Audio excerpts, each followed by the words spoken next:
So, we are going to take now power analysis.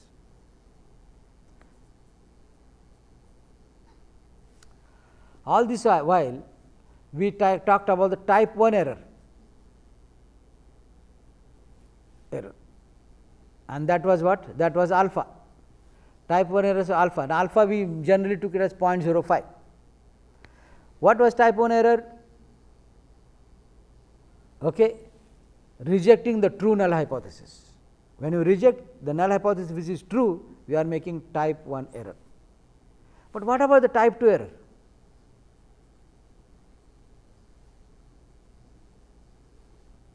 This is, we have studied, is called beta, and beta is shown as type 2 error, wherein we say that we fail to reject the false null hypothesis.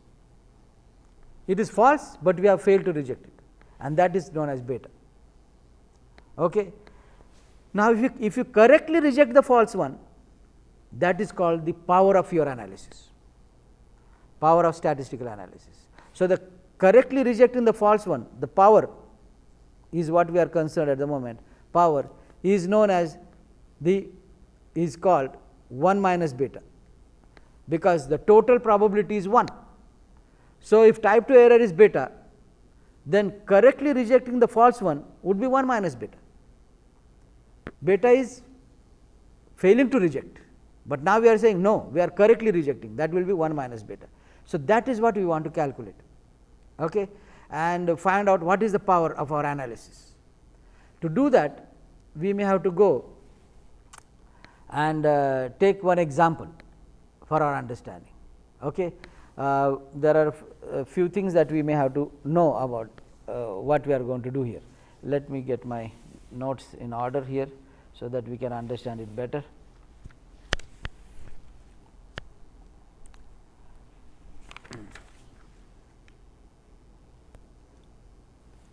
Okay. We are going to, there are several ways of doing power analysis. We are going to consider only one type, wherein we are going to say the mean of single population, how to find the power when the single population mean is given. Okay. And this is done, like for example, let us say we have taken one example about how the mean is, there is let us say height of American men, height of American men, let us say the average height, okay, the mean. So, the mean height of American men, the average one, okay, average is, let us say, is 68 inches. Okay, they still work in inches, so let us have this information in inches from them. And suppose we have another place where we want to find out how does the population change there. Let us say Midwestern. So, height of Midwestern men, that also average, and it is found that it varies from 1 inch either side. Okay, 1 inch either side, either way. What does that mean? That means it ranges from 67 to 69 inches, 1 inch from the average American height, 68 inches. Some are shorter, some are taller, 67.69. Now, considering this, we are also given the average height of American men 68 inches, and also we are given standard deviation of those guys. So, standard deviation is given also, which is, let us say, 3.1. Okay. Now, we are going to take Midwestern men, about 100 of them maybe, so n is equal to about 100 people. We want to know what will be the power of our analysis. If we have taken 100 people, we found their mean height is varying from 67 to 69, all right, and the American height we already know, the average height of all Americans 68 inches, and we know the standard deviation 3.1.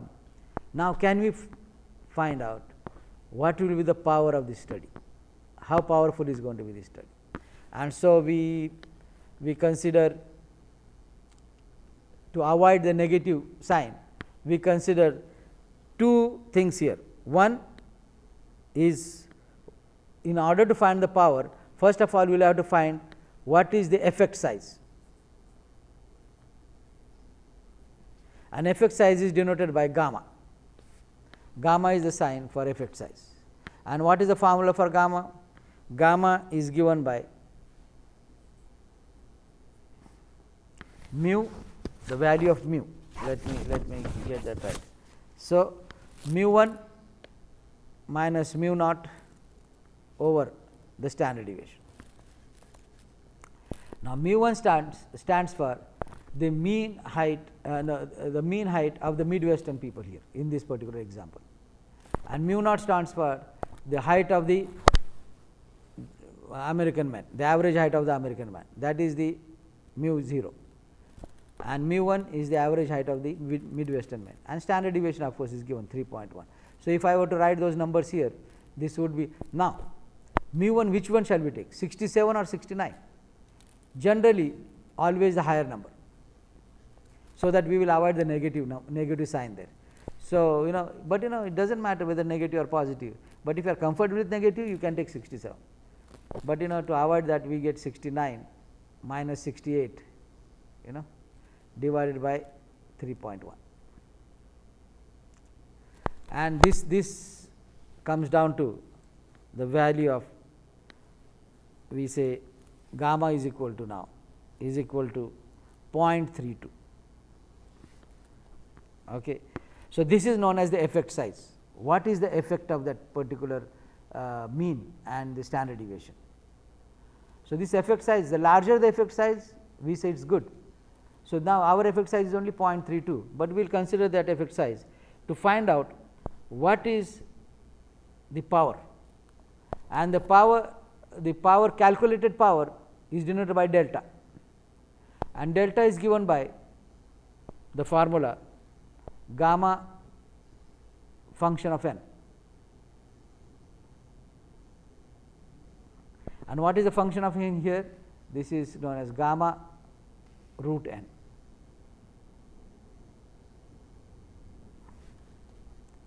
So, we know gamma 0.32, we know what is n, n is 100, but we have to take root of that 100.